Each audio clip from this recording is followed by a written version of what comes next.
one of the Democratic National Convention now underway in Philadelphia. Live pictures now from the arena. You can see it's packed. Just a short time ago, the convention was gaveled into session, but it wasn't Democratic Party Chair Debbie Wasserman Schultz who did the honors. The Congresswoman from West End is embroiled now in an email scandal that is undermining her party's attempt at showing unity over the next 4 days.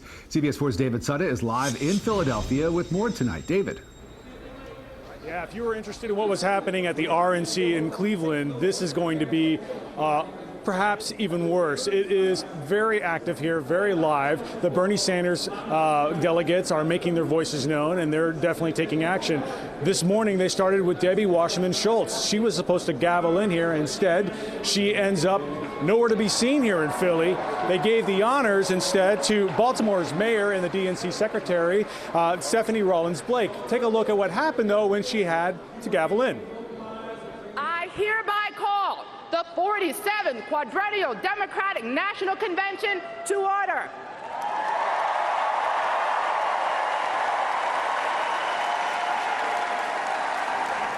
It was a big moment, but did you know she forgot to do something there? She actually had to go back on stage, grab the gavel, and gavel in here. Now, this was supposed to be Debbie Wasserman Schultz's big moment. The Congresswoman from South Florida was supposed to have this moment to sort of be a culmination of everything she's worked hard for with the DNC. Instead, she was basically shunned this morning by Bernie supporters, and that just pretty much steamrolled into a disaster for her. You know, this election season has been very unpredictable, and it appears today wasn't one of those days that was going to be predictable either.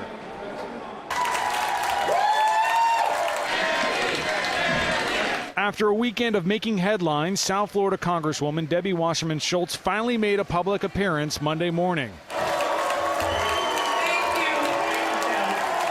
It quickly turned disastrous. Please be quiet so Debbie can speak.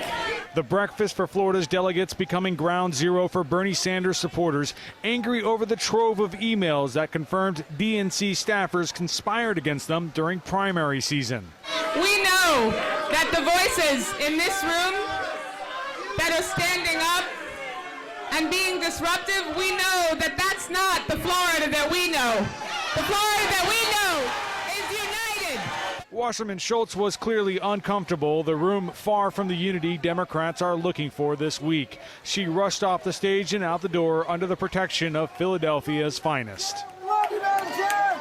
We got your back. South Florida Bernie delegates are not necessarily in full revolt, but they are not willing to just toe the party line. In November, I will be voting for a Democratic candidate. There is no way I will not be voting for a Democratic candidate. I just want Bernie to have a fair shot at being that candidate. We are Democrats. We want to be supported. We want to be united. But if you do not allow us to have anything to be united about, we're not just going to fall in line, as they keep saying over and over again. Miami's former mayor, a Hillary delegate, shrugged it all off as sore losers. An election is like a sporting event. There's a winner and a loser, and the loser has to get over the fact that the game is over and that we need to move on, and I think that's what you're experiencing right now. Meanwhile, former Senator Bob Graham thinks Sanders may just have a chance. This is exactly what it was like in 1960 during the convention where Jack Kennedy was nominated. He was not the leading candidate. He was not, at that point, very popular among large groups of people. But as the more they got to know him, the more they liked and respected him and elected him in a very close election in 1960. And a live look at the Florida delegation that is just to the left of the stage. We spoke with some Bernie Sanders supporters there who say the play is to put Sanders on the ticket as a vice president candidate. That's the move, and with the victory this morning, they think they can do it. We're live in Philadelphia. David Sutta, CBS 4 News.